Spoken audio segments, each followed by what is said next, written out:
Hello guys, I'm Raghav Mahajan. I'm a civil engineer and today I'm going to teach you civil engineering. So as all we know, we have 10 subjects in civil engineering. Like we have two differentiations. First of all, we have 15 mark subjects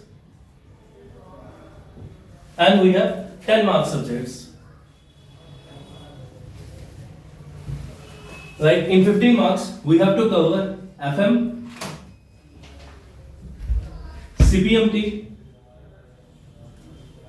RCC and so on. This portion contains 60 marks and rest of the portion like we have survey, soil, water, irrigation and we have highway and railway.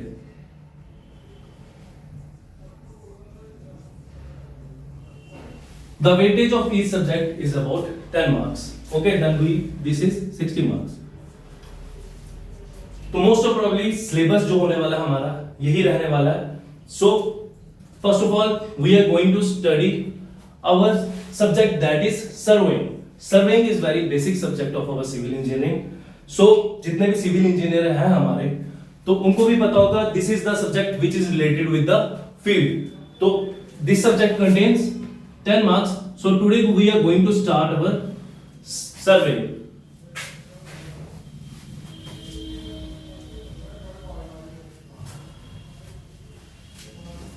And guys, from the past 3 years I am teaching civil engineering. So surveying,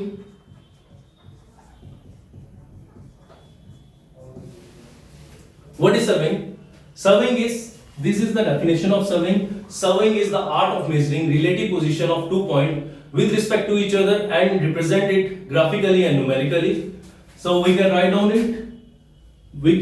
It is an art of measuring relative position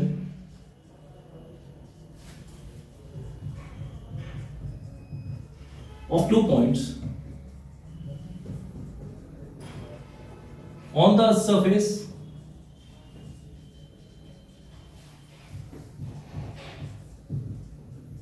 and represent it graphically and numerically. अब ये definition तो सभी बच्चों ने रटी होगी, even in diploma in degrees this definition रटी होगी, बट इसका एक्चुअल मीन क्या है? What is that mean? Actually we have the earth surface. Suppose this is our earth surface. As we know the shape of earth, what is first of all we have to know the shape of earth. What is the shape of earth? Shape of earth is geoid. What is that mean? Actually जब हम देखते हैं there are various mountains है हमारे अर्थ पे. गोल तो नहीं हमारी earth surface. We have mountains, we have seas, we have 70% हमारा सी से कंटेन है हमारा earth. 70% of our water bodies. So we have what is the shape of earth? That is geoid. याद रखना है इसको. शेप ऑफ अर्थ क्या है? Geoid. Geoid means like we have the this kind of shape. But for all our engineering purposes, ये जो मैंने ऐसे बाहर की तरफ बनाया that is like we have mountains there. Mountains. Okay. This thing is like we have oceans. But for all our engineering purposes, we consider it as a sphere. So most important point इसका क्या है? For engineering purposes क्या consider करते हैं हम? We consider it as a sphere. Sphere like a ball. Sphere is what shape? It's a ball. Okay. So इस की हम डिफाइन करेंगे इसको यहाँ पे. What is that? अगर सपोज कोई भी आपकी अर्थ सरफेस पे कोई भी ऑब्जेक्ट पड़ा है, कोई भी अर्थ सरफेस पे कोई भी एक ऑब्जेक्ट है, अगर मैं इस ऑब्जेक्ट की पोजीशन फाइंड आउट कर लेता हूं, इस ऑब्जेक्ट की मैं अगर पोजीशन फाइंड आउट कर लेता हूं, व्हाट इज दैट मींस इस ऑब्जेक्ट का मैंने क्या कर लिया, इस ऑब्जेक्ट का मैंने सर्वे कर लिया. if we find out the position of this object, we have different method to find out this position, वो हम आगे डिस्कस करेंगे क्या क्या मेथड है. बट सिंपली मैं अगर कहूं कि अगर मैंने इसका मैंने पोजीशन फाइंड आउट कर ली, देन मैंने क्या कर लिया, मैंने इसका सर्वे कर लिया.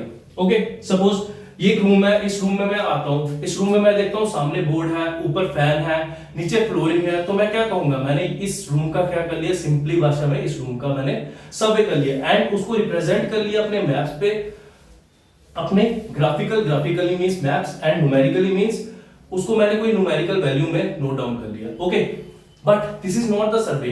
एक्चुअली एक वर्ड आता है, this is the basic example of surveying, but एक वर्ड आता है, what is the word, that is detail survey. जब भी कोई कंस्ट्रक्शन फील्ड या किसी भी वर्क में हम जाते हैं तो हम क्या करते हैं, हम सिर्फ सर्वे नहीं करते, हम क्या करते हैं, हम डिटेल सर्वे करते हैं. Detail survey, what is that means, first of all we have to find out the position. Position तो हम वेरियस मेथड लगा के हम पोजीशन फाइंड आउट कर लेंगे उस ऑब्जेक्ट की. Second thing, we have to find out the elevations. We have to find out the elevation. Third thing, we have to find out the bearings, and the fourth thing, that is orientation, and that is orientation. So what is detail surveying actually means, we have to find out the position along with elevation, bearing and orientation. So इसको discuss करते हैं हम. Position तो हमें पता चल गई, किसी भी ऑब्जेक्ट की सरफेस पे हमने अगर पोजीशन फाइंड आउट कर लिया, दैट मींस हमने उसकी पोजीशन फाइंड आउट कर दी है.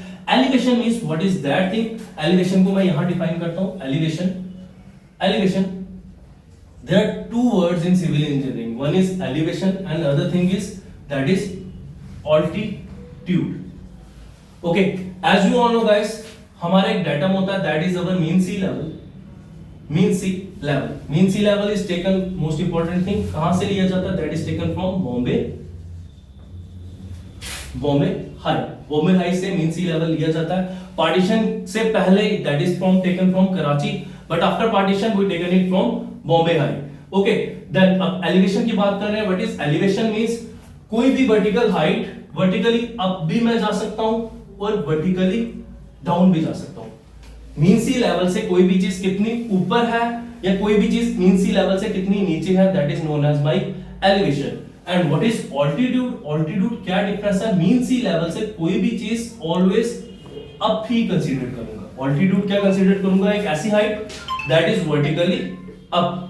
Okay, so I hope you clear the difference between elevation and altitude. Altitude क्या चीज है, कोई भी चीज मीन सी लेवल से कितनी ऊपर है या मीन सी लेवल से कितनी नीचे है. बट ऑल्टीट्यूड मैं कंसीडर करूंगा मीन सी लेवल से ऑलवेज एक वर्टिकली हाइट, वर्टिकली अप ही होगा, उसको ही मैं क्या कंसीडर करूंगा, altitude. Vertically up, this is up and down. Okay, so I hope elevation is clear, position is clear. What is bearing, bearing is nothing but just a angles. Bearing is nothing but just a angle, किस angles पे वो मेरा object surface पे पड़ा हुआ है. And what is orientation, that is the direction. That is what, that is the direction. किस direction में, ईस्ट वेस्ट नॉर्थ साउथ, किस डायरेक्शन में है. तो अगर मैं ये सब चीजें उस ऑब्जेक्ट की फाइंड आउट कर लेता हूं, position, elevation, bearing and orientation, so what is that means, मैंने उस ऑब्जेक्ट का क्या कर लिया, उस ऑब्जेक्ट का डिटेल सर्वे कर लिया. So I hope guys you have to understand this things. So that is our introduction of surveying. So next thing we have,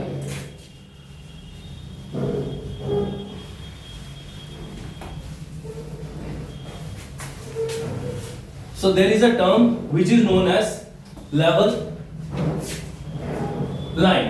Okay, what is that thing, a term which is known as level line and a term that is level surface. Okay, what is that level surface means, as we know ये हमारी shape of अर्थ है, this is the shape of अर्थ. अब इस अर्थ की shape के parallel एक हमारा curve surface है which is parallel to the curved surface, और जो कि क्या है, equidistance from the centre of earth से है, जो कि क्या है, equidistance from the centre of earth से, that is known as my level surface. तो लेवल सरफेस क्या चीज है, a curve surface, surface every point on which is equidistance from the center of earth.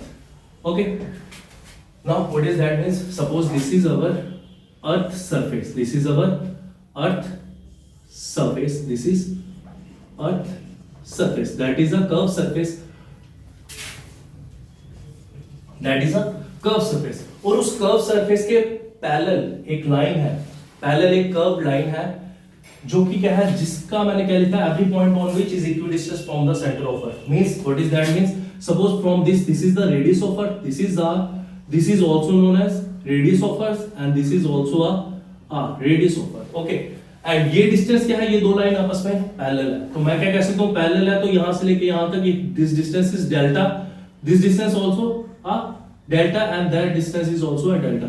यहां से कोई भी distance इस पॉइंट पे, यहां से सेंटर ऑफ अर्थ से लेके इस जो कर्व सरफेस पे मेरा डिस्टेंस है, वो हर जगह से क्या रहने वाला है, सेम रहने वाला है. उस सरफेस को क्या कहूंगा मैं, उस सरफेस को क्या कहूंगा, that is known as my level surface. And second important thing क्या है, व्हाट इज दैट, पैरेलल.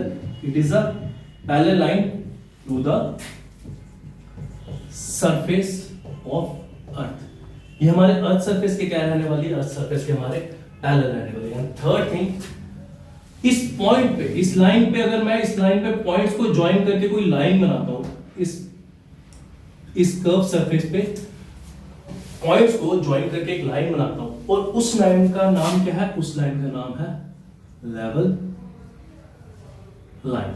उस लाइन का नाम क्या है, that is known as level line. So this is the concept. Level surface क्या चीज है, एक ऐसा सरफेस है जहां से मैं कोई भी पॉइंट अगर रेडियस सेंटर ऑफ अर्थ से देखूं तो उसका डिस्टेंस ऑलवेज क्या रहने वाला है, सेम रहने वाला है. दूसरी इंपॉर्टेंट थिंग क्या है, that is a parallel line. And third thing, अगर मैं अ लाइन, अगर मैं इसमें लिख देता हूं, a line joining the point on the level surface, level surface is known as level line. Okay, I hope you understand this thing. इस line को क्या कहूंगा, इस लाइन को कहूंगा, ये लाइन क्या लाइन हो जाएगी, this line is known as level line. Okay, then we have taken from another concept. वो क्या है, व्हाट इज स्केल. स्केल हमारे इंजीनियरिंग पर्पसेस में वेरी इंपॉर्टेंट प्ले रोल करता है. तो स्केल जानेंगे क्या है. स्केल, अब सपोज मैं यहां से, जहां पे मैं हूं वहां से कोई एक डिस्टेंस, दूर का डिस्टेंस ट्रैवल करना है, वहां वो डिस्टेंस है 1 किलोमीटर. बट अगर मैंने उसको मैप पे ड्रॉ करना है, मैं 1 किलोमीटर लंबी लाइन तो नहीं खींचूंगा. मैं क्या करूंगा, उस 1 किलोमीटर को कुछ सेंटीमीटर में रिप्रेजेंट करके एक क्या बना लूंगा, स्केल बना लूंगा. ठीक है, इसी को मैं क्या कहूंगा, स्केल. तो scale, what is that means, scale is length of line. Scale is that mean length of line on the map या प्लान. अब ये भी क्लियर करूंगा कि मैप क्या चीज होती है, प्लान क्या चीज होती है. Okay, length of line on the map slash plan divided by length of line, length of corresponding line on the ground. क्या लेंथ रिप्रेजेंट की, सपोज मेरे ग्राउंड पे वो लेंथ थी 1 किलोमीटर. वो लेंथ क्या थी, 1 किलोमीटर. अब 1 किलोमीटर का तो मैप बनाऊंगा नहीं मैं, उस 1 किलोमीटर लाइन को मैं अपने मैप में 1 सेंटीमीटर अगर मैं नोट डाउन कर लूं, 1 किलोमीटर को मैंने 1 सेंटीमीटर नोट डाउन किया. अब ये चीज क्या बन गई, दैट इज माई स्केल बन गया. ये क्या चीज बन गई, that is my scale. Okay, now map and plan. What is the difference between map and plan. जैसे कि हमने देखा होगा कि सुना भी होगा कि मैप जो होता है वो ऑलवेज क्या होता है, कंट्रीज का हो सकता है, वो वर्ल्ड का मैप होता है, या हमारी किसी स्टेट्स का मैप होगा. बट प्लान की बात करूं, प्लान जो होता है वो हमारे घरों का प्लान होता है. किसी कंस्ट्रक्शन होनी है वहां पे हमें प्लान मिलता है. सपोज कोई फ्लाईओवर बनना है, कोई टनल बननी है, तो उस चीज का क्या होगा, उस चीज का हमारे पास प्लान होगा. तो मैं इसे एक चीज कह सकता हूं कि मैप क्या हो सकता है, map is for large area, that is for large area, and plan is for small area. I hope you clear this point. ये लार्ज एरिया के लिए है, ये हमारे छोटे एरिया के लिए है. अब इसका एरिया लार्ज है तो इसका स्केल जो होने वाला है, स्केल इज, जो इसका स्केल होने वाला है, मैप का स्केल होने वाला है, वो क्या होने वाला है, वो इसका स्मॉल होने वाला है. इसका इनवर्सली ले लेना. अगर याद रखना, map is for large area. बड़ी बड़ी जगहों, कंट्रीज के मैप होते हैं, जैसे हमारे इंडिया का मैप है, हमारे वर्ल्ड का मैप होता है, लार्ज एरिया का होता है, तो बट इसका स्केल क्या होगा, स्केल इसका छोटा होगा. लाइक प्लान हमारे स्मॉल एरिया का होता है, तो स्केल इसका क्या होने वाला है, स्केल इसका बड़ा होने वाला है, स्केल इज लार्ज. अब इसमें मैं बताता हूं कि स्केल क्या लिखा है. सपोज मैं लिखता हूं 1/100 एंड 1/1000. अब इसको 1/10 कर देते हैं, 1/10 एंड 1/100. सपोज ये एक चीज है, एग्जांपल ले रहा हूं मैं. एक एप्पल है, उसके मैंने 10 पीसेस कर लिए, एंड यहाँ पे वही सेम एप्पल है जिसके मैंने 100 पीसेस कर लिए. So what is that means, ये जो स्केल है मेरा, या ये जो फ्रैक्शन है मेरी, ये फ्रैक्शन इसके कंपैरिजन में क्या है, this fraction is large and this fraction is small. This fraction is small. समझ रहे हैं? एक एप्पल है, उसके मैंने 10 पीसेस किए हैं, यहाँ पे एक एप्पल है, उसके मैंने 100 पीसेस किए हैं. तो कौन सा छोटा पीस होगा, किसके सबसे ज्यादा छोटे पीसेस होंगे, किसका, इसका जो पीस होने वाला है वो सपोज दिस होगा, और इसका जो स्लाइस होने वाला है वो इतना होगा. तो ये मेरा लार्ज स्केल है और ये मेरा स्केल स्मॉल है.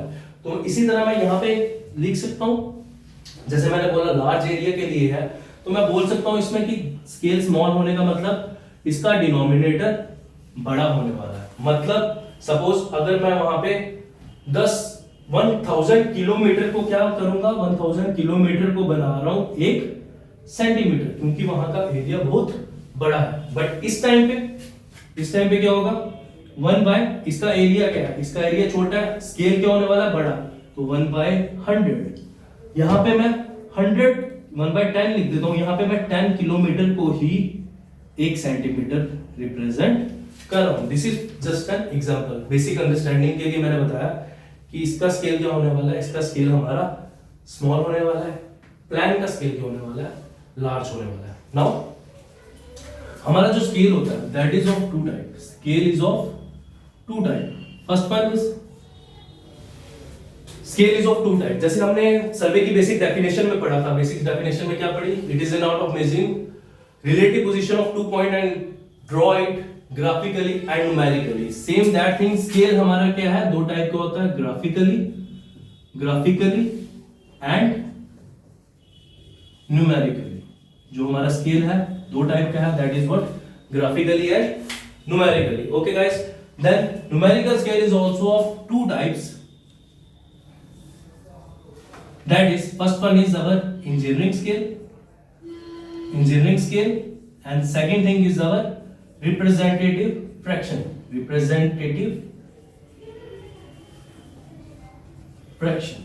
What is that means? Engineering scale and representative scale. So, like मैं समझता हूं, अगर कोई स्केल मैंने ऐसे लिखा है 1 centimetre equals to 10 kilometre, this is my equality का साइन है बीच में. यहां पे क्या है, इक्वालिटी का साइन अगर बीच में है तो this scale is my engineering scale. अगर रिप्रेजेंटेटिव फ्रैक्शन में कैसे लिखूंगा, अगर इसी स्केल को मैंने रिप्रेजेंटेटिव फ्रैक्शन में बनाना है तो मुझे क्या करना पड़ेगा, इस किलोमीटर को पहले मीटर्स में कन्वर्ट करना पड़ेगा, एंड मीटर्स को किस में कन्वर्ट करना पड़ेगा, सेंटीमीटर्स. तो मैं क्या करता हूं, 1 centimetre equals to 10 into 1000 metre, because I know 1 kilometre क्या होता है मेरा 1000 मीटर होते हैं, और मेरा 100 सेंटीमीटर क्या होते हैं, 1 मीटर इक्वल्स टू 100 सेंटीमीटर. तो मैं इसको और कन्वर्ट कर रहा हूं, ये अभी किसमें कन्वर्ट हुआ, अभी मेरा मीटर में कन्वर्ट हुआ. अब मीटर से मुझे किसमें कन्वर्ट करना पड़ेगा, इसको सेंटीमीटर में कन्वर्ट करना पड़ेगा. 10 into 1000 into 100 that is centimetre. Now हम सेंटीमीटर से सेंटीमीटर कट कर सकते हैं, ये सेंटीमीटर से ये सेंटीमीटर कट हो गया. अब हमारी जो रिप्रेजेंटेटिव फ्रैक्शन बनेगी that is what, 1/1. how many 0, 1 2 3 4 5 6, 1 2 3 4 5 6. This is the representative fraction. I hope आपको समझ आ गया होगा. This is our representative fraction. So that's our scale. Okay, now एक छोटा सा कंसेप्ट है, जैसे हमने सर्वे पढ़ा, सर्वे कितने टाइप के हैं, that's our सर्वे कितने टाइप है. बेसिकली क्लासिफिकेशन ऑफ सर्वे अगर मैं करूं, that is of two type, plane and geodetic. Okay, but on the basis of instrument there are different type of survey. Like अगर मैं चेन यूज करता हूं तो वो मेरा चेन सर्वे बन जाएगा. अगर मैं अपना कोई दूसरा इंस्ट्रूमेंट लाइक मैं प्लेन टेबल यूज करता हूं तो वो मेरा प्लेन टेबल सर्वे बन जाएगा. एंड अगर मैं दूसरा कंपास यूज करता हूं तो वो मेरा कंपास सर्वे बन जाएगा. But basically classification of survey is of two types. मैं क्या लेता हूं, मेरी दो टाइप की क्लासिफिकेशन है. First one is my plane survey and second is my geodetic survey. Okay, second is my geodetic survey. Now समझेंगे प्लेन सर्वे और जियोडेटिक सर्वे को. लाइक इसकी अर्थ की शेप से बनाते हैं. This is the shape of अर्थ.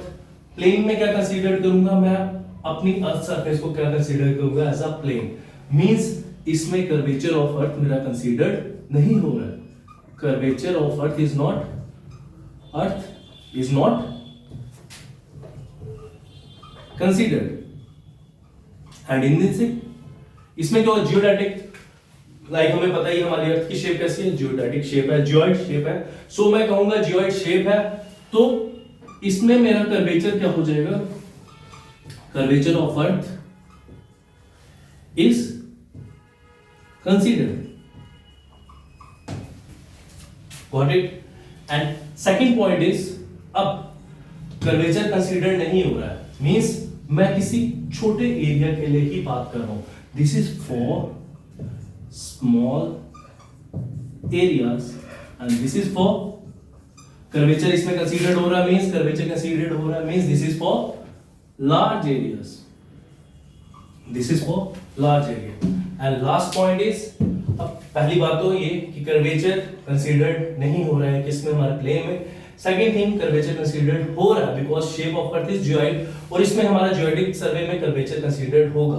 तो कर्वेचर कंसीडर्ड जब होगा तो मैं उसको क्या कह सकता हूं, it is for large area and this is for small area. Now the thing is, what is the area, कितना एरिया मैं कहूंगा ये मेरा थोड़ा एरिया, कितना एरिया मेरा बड़ा area. Area less than 195.5 kilometre square. इतना एरिया से अगर मेरा एरिया कम है, 195.5 किलोमीटर स्क्वायर से एरिया मेरा अगर कम है, तो that area is known as my, वो किसमें कंसीडर्ड हो जाएगा, वो मेरा प्लेन सर्वे हो जाएगा. Now area more than 195.5 kilometre square, वो मेरा क्या हो जाएगा, अगर एरिया मेरा इससे ज्यादा है तो मैं उसको क्या कंसीडर करूंगा, उसको मैं जियोडेटिक सर्वे में कंसीडर करूंगा. So I hope you guys clear this all point.